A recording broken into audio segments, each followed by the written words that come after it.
ತುಂಬಾ ವರ್ಷದಿಂದ ನನ್ನ ಮನ್ಸಲ್ಲಿದ್ದ ನೋವು ನಿಮ್ ಜೊತೆ ಮಾತಾಡೋ ಹಾಗೆ ಮಾಡ್ತು. ಅಷ್ಟು ಬೇಗ ತಪ್ಪಿಸ್ಕೊಂಡು ಹೋಗೋದಕ್ಕೆ ನಾನು ನಿಮ್ಮನ್ನು ಬಿಟ್ಬಿಡ್ತೀನಾ? ಅವಳ ಸುಂದರವಾದ ಕಣ್ಣನ್ನು ನೋಡೋದಕ್ಕಾಗ್ದೆ ಅವ್ನು ತಡವರಿಸ್ದ. ದೇವಿ ಮಾತಾಡ್ತಾನೇ ಇದ್ಲು.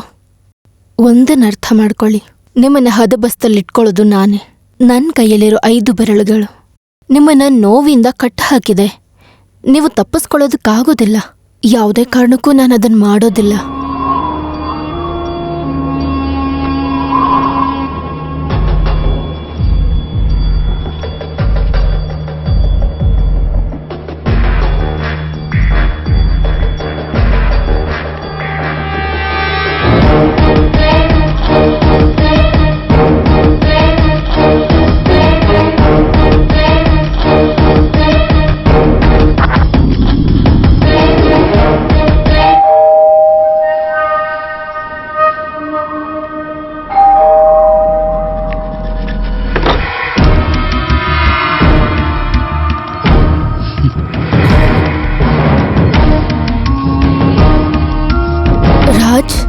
ಹೌದು, ನೀವು ನನ್ನನ್ನು ಹಾಗೆ ಕರೆದ್ರೆ ಇಷ್ಟ ಅಂತ ಅನ್ಸುತ್ತೆ. ನಾನು ಒಳಗಡೆ ಬರ್ಬೋದಾ? ನಾನು ನಿಮ್ಮನ್ನ ಏನಕ್ಕೆ ಪರ್ಮಿಷನ್ ಕೇಳಬೇಕು? ನನ್ನ ಹಸ್ಬೆಂಡ್ ಮನೇಲಿಲ್ಲ. ಅದಕ್ಕೆ ನಾನು ನಿಮ್ಮನ್ನ ನೋಡಕ್ ಬಂದಿದ್ದು ತಾನೆ. ಅಲ್ಲ, ಮನೆಗೆ ಬಂದವ್ರನ್ನ ಕೂತ್ಕೊಳ್ಳಿ ಅಂತ ಹೇಳಲ್ವಾ? ರಾಜ್ ಪ್ಲೀಸ್, ಇಲ್ಲಿ ಯಾರೂ ಇಲ್ಲ, ದಯವಿಟ್ಟು ಹೊರಟೋಗಿ. ಅದು ಸರಿ, ಒಳಗಡೆ ಬಂದ್ಮೇಲೆ ಹೊರಗಡೆ ಹೋಗೋದಾ? ಏನ್ ಹೇಳ್ತಾ ಇದ್ದೀರಾ ನೀವು? ಡಾವಿಡ್ ಬತ್ಸವಿ ಹೇಳಿದ್ದನ್ನ ನಾನು ಮತ್ತೆ ಹೇಳ್ತೀನಿ. ಪ್ರೀತಿಗೆ ಸಣ್ಣವನಾಗಬೇಕು ಅಂದ್ರೆ ನಾನೊಂದು ಸಣ್ಣ ಮರಳಾಗೋಕ್ಕೂ ಸಿದ್ಧ ಇದ್ದೀನಿ. ರಾಜ್, ನಾನು ಎಸ್, ಸಂದೇಹ ಬೇಡ. ನೀನು ಲೆಟರ್ ಕಳಿಸ್ತಾ ಇದ್ದ ರಾಜ್ ನಾನೇ. ನೀನು ಇದುವರೆಗೂ ನೋಡದೇ ಇರೋ ಲೆಟರಲ್ಲಿ ಮಾತ್ರ ಕಲ್ಪನೆ ಮಾಡ್ಕೊಂಡಿದ್ದ ರಾಜ್ ಮೆನನ್.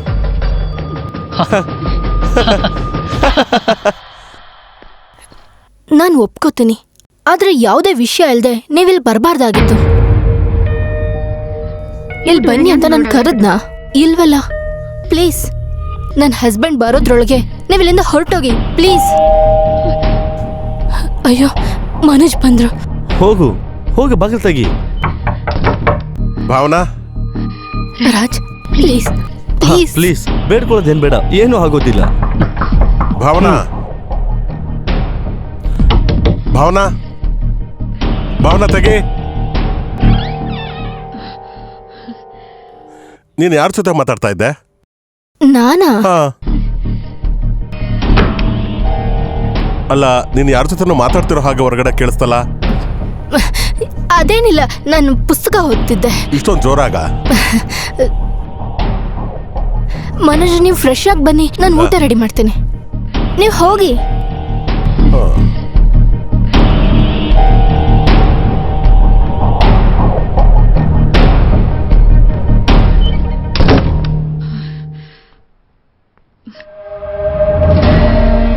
ಮಾಯಾ. ರಾಜ್, ದಯವಿಟ್ಟು ಹೊರಟೋಗು. ಬೇಕಂದ್ರೆ ನಿನ್ ಕಾಲ್ ಹಿಡ್ಕೋತೀನಿ. ಹೊರಟೋಗು, ನನ್ನ ಜೀವನ ಹಾಳು ಮಾಡಬೇಡ. ರಾಜ್. ಹೇ, ನೀ ಯಾಕೆ ಬೇಡ್ಕೊಳ್ತಿದ್ದೀಯಾ? ನಿನ್ನ ಹಸ್ಬೆಂಡ್ ಜೊತೆ ನಾನು ಮಾತಾಡ್ತೀನಿ. No Raj, please. ಮನೋಜ್ಗೆ ಇದ್ರ ಬಗ್ಗೆ ಗೊತ್ತಿಲ್ಲ. ಪ್ಲೀಸ್ ರಾಜ್, ನನ್ನ ಮೇಲೆ ಸ್ವಲ್ಪನಾದ್ರೂ ಪ್ರೀತಿ ಇದ್ರೆ ನೀವು ಇಲ್ಲಿಂದ ಹೊರಟೋಗಿ ಪ್ಲೀಸ್. ನೀವು ಯಾವಾಗ್ಲೂ ನನ್ನ ಮನ್ಸಲ್ಲೇ ಇರ್ತೀರಾ. ನೀವು ದಯವಿಟ್ಟು ಹೊರಟೋಗಿ. ಸರಿ, ನಾನು ಇವಾಗ ಹೋಗ್ತೀನಿ, ಆದ್ರೆ ಮತ್ತೆ ಬರ್ತೀನಿ. ಯಾಕಂದ್ರೆ ನನ್ನ ಮನಸ್ಸಿಂದ ನೀನ್ ಮರೆಯೋದಕ್ಕಾಗಲ್ಲ.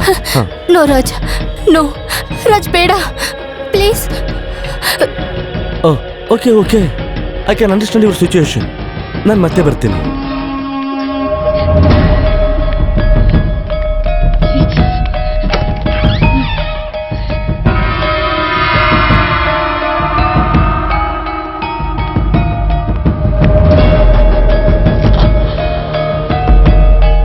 ಬರ್ತೀನಿ.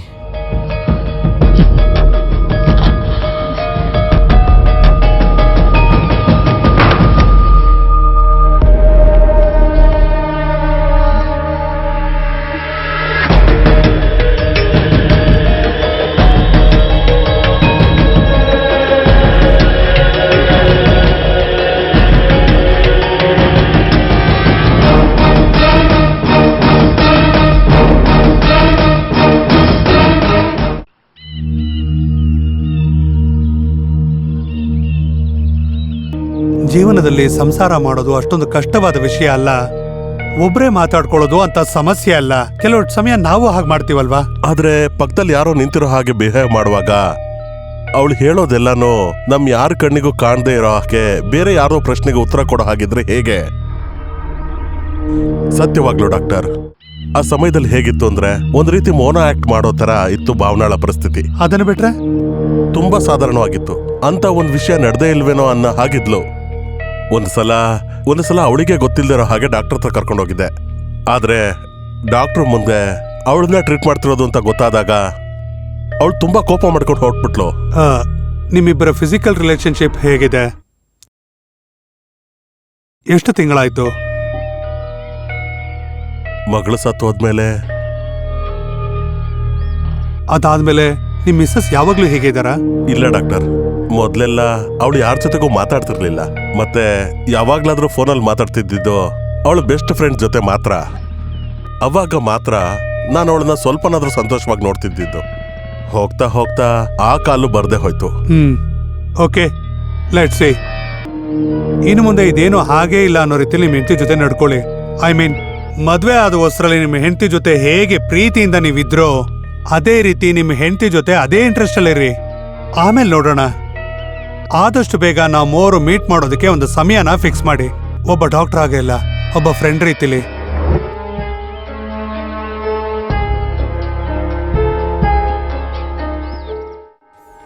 ಇದ್ರಲ್ಲೂ ಇದೆಯಲ್ಲ. ಏನ್ರಿ ನೀವಿನ್ನೂ ಹೋಗಿಲ್ವಾ? ಹೋಗ್ದೇನೆ ಅದು ರೆಸ್ಟ್ ಇಟ್ಕೊಂಡು ಕೂತ್ಕೊಳ್ಳುತ್ತೆ. ಅಲ್ಲಿ ನೋಡು. ಏನ್ ಮಾಡ್ತಾವ್ರವ್ರು? ನಾನು ಅವಾಗೆ ನೋಡ್ತಾನೆ ಇದೀನಿ. ಓದ್ತಾನೆ ಇದೆಯಲ್ಲ. SSLC ಎಕ್ಸಾಮ್ ಏನಾದ್ರು ಬರೀತಿದ್ಯಾ? ಸ್ವಲ್ಪ ಮಾತಾಡದೆ ಇರ್ತೀಯಾ? ಲಿಬಿ ಮಚಾ, ಇದ್ರಲ್ಲಿ 3 ಲೆಟ್ರಲ್ಲಿ ಬಾಲ್ಕನಿ ಅಂತ ಬರ್ದಿದ್ದಾಳೆ. ಹೌದಾ? ಒಂದ್ ಲೈನ್ ಏನಂತ ಇದೆ ಗೊತ್ತಾ? ಮನೆಯಲ್ಲಿ ಫ್ರೀ ಆಗಿರೋ ಬದಲು ಹಾಗೆ ಬಾಲ್ಕನಿಗೆ ಹೋಗಿ ಆಕಾಶ ನೋಡ್ತಾ ನಿಂತ್ಕೊಂಡಿದ್ದೆ ಅಂತ ಬರ್ದಿದ್ದಾಳೆ. ಎಂತ ಲೈನು ನೋಡೋ ಮಚ್ಚ. ಅವಾಗ ಫ್ಲಾಟ್ ಅಲ್ಲೆಲ್ಲೋ ಉಳ್ಕೊಂಡಿದ್ದೆ ಅಲ್ವಾ? ಹೌದು. ನೀವ್ ಯಾರ ಬಗ್ಗೆ ಮಾತಾಡ್ತಿರೋದು?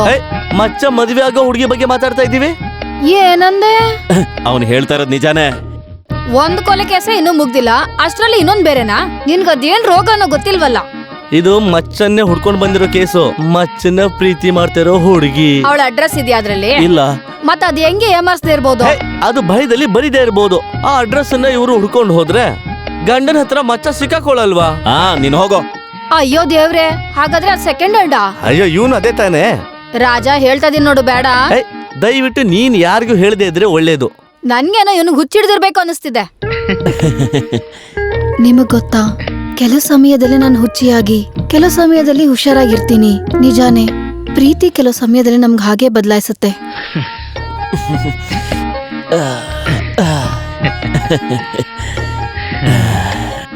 ಪ್ರೀತಿ ಮಾಡ್ದವನು ಹುಚ್ಚ ಆಗ್ಲಿಲ್ಲ ಅಂದ್ರೆ ಅವನು ಮುಟ್ಟಾಳಾನೆ. ಮಧ್ಯಾಹ್ನ ಸೂರ್ಯ ಚಂದ್ರನ್ ತರ ಕಾಣಿಸ್ತಾ ಇದ್ದಾನೆ, ರಾತ್ರಿ ಸೂರ್ಯನ್ ತರ ಹೊಳಿತಾ ಇರ್ತಾನೆ. ಅದೆಂಗೆ ಅಂದ್ರೆ ಗುಂಪಲ್ಲಿ ಒಬ್ನೇ ನಿಂತಿರೋ ತರ.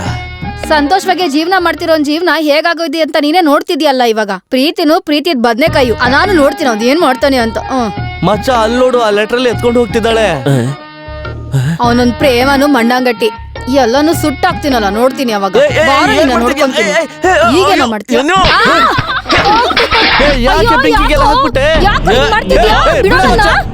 ನೀನ್ ಎದ್ದೋಗಿ ಒಳಗಡೆ ಹೋಗು ಅಂತ ಹೇಳ್ತಾ ಇದ್ದೀನಿ. ಯಾರ ರಾಜನ್ನ? ಇವನೇನೆ. ನೀನ್ಯಾರೋ? ಅಯ್ಯೋ, ಹಾಳು ಮಾಡ್ಬಿಟ್ಲೆ ಎಲ್ಲ. ಏನಂತ ಹೇಳು. ಒಂದ್ ಲೆಟರ್ ಇದೆ, ಕೊಡಿಲಿ. ಮಚ್ಚ, ನಿನಗ್ ಬಂದಿರೋ ಲೆಟರ್ ಇದು. ಅವಳೇ ಅನ್ಸುತ್ತೆ.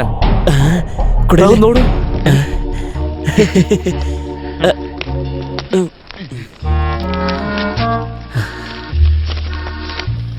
ಪ್ರಿಯಾತಿ ಪ್ರಿಯ ರಾಜನಿಗೆ ನನ್ನ ಕ್ಷಮಿಸ್ಬಿಡಿ. ಇದು ನಾನು ನಿಮಗೆ ಬರೇ ಕೊನೆಯ ಪತ್ರ. ಬೇಜಾನ್ ಸತಿ ನನ್ನ ಗಂಡನ ಹತ್ರ ಕೋಪ ಬಂದಿದೆ ನನಗೆ. ಆದ್ರೆ ಅವಾಗ್ಲೂ ಅವ್ರು ಬಿಟ್ಟು ಹೋಗ್ಬಾರ್ದು ಅಂತ ನನ್ನ ಮನ್ಸಿಂದ ಆಸೆ ಪಟ್ಟೆ. ನೀವಿನ್ಮೇಲೆ ನನ್ನ ಜೊತೆ ಮಾತಾಡೋದಿಕ್ಕೆ ಅಂತ ಇಷ್ಟಪಡಬಾರ್ದು. ಗುಡ್ ಬೈ, ಮಾಯಾ.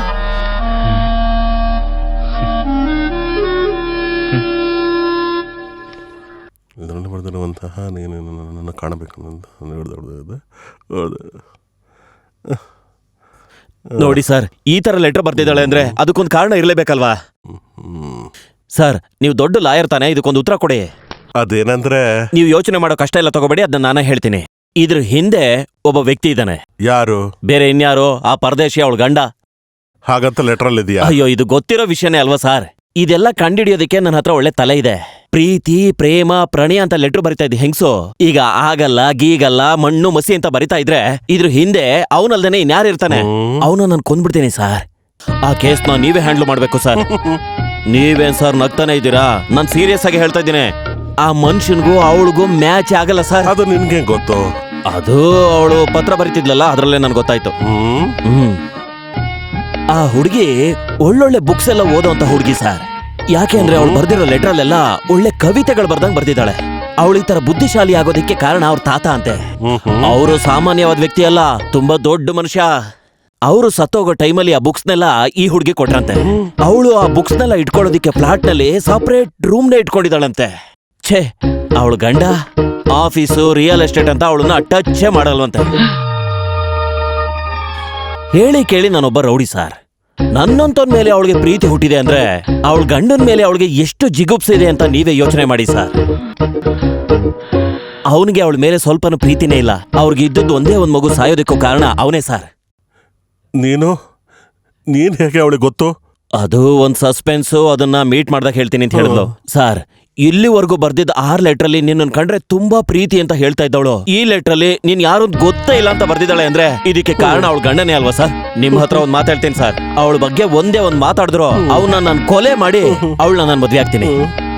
ಅವಳಿಗೋಸ್ಕರ ನಾನು ಒಳ್ಳೆ ಮನುಷ್ಯ ಆಗಿದ್ದೀನಿ ಸರ್. ಇನ್ಮೇಲೆ ಈ ತರ ಎಲ್ಲ ಮಾಡಲ್ಲ ಸರ್. ಅಲ್ಲಿ ತನಕ ಈ ಲೆಟರ್ ನನ್ನ ಹತ್ರ ಇದ್ರೆ ನಿಂಗೇನೋ ತೊಂದರೆ ಇಲ್ವಲ್ಲ? ಅಯ್ಯೋ ಕೊಡಿ ಸರ್, ನನ್ಗಿರೋ ಒಂದೇ ಒಂದು ಆಧಾರ ಅಂದ್ರೆ ಈ ಲೆಟ್ರೆ. ಮಿಕ್ಕಿದ ಲೆಟ್ರನ್ನೆಲ್ಲ ನಾನು ತಂಗಿ ಸುಟ್ಟಾಕ್ಬಿಟ್ಲು. ಕೊಡಿ ಸರ್. ನಾನಿನ್ನ ವಕೀಲ ಅಲ್ವಾ? ಅಯ್ಯೋ ಕೊಡಿ ಸರ್, ಕೊಡಿ. ನೀನ್ ನಾಳೆ ಬೆಳಗ್ಗೆ ಆಫೀಸಿಗೆ ಬಾ, ಅವಾಗ ನಾವು ಈ ಪತ್ರಕ್ಕೊಂದು ಪರಿಹಾರ ಹುಡ್ಕೋಣ. ನಿಜವಾಗ್ಲೂ ಸರ್? ನಿಜವಾಗ್ಲು. ಹೋಗು ಹೋಗು. ಸರಿ ಸರ್.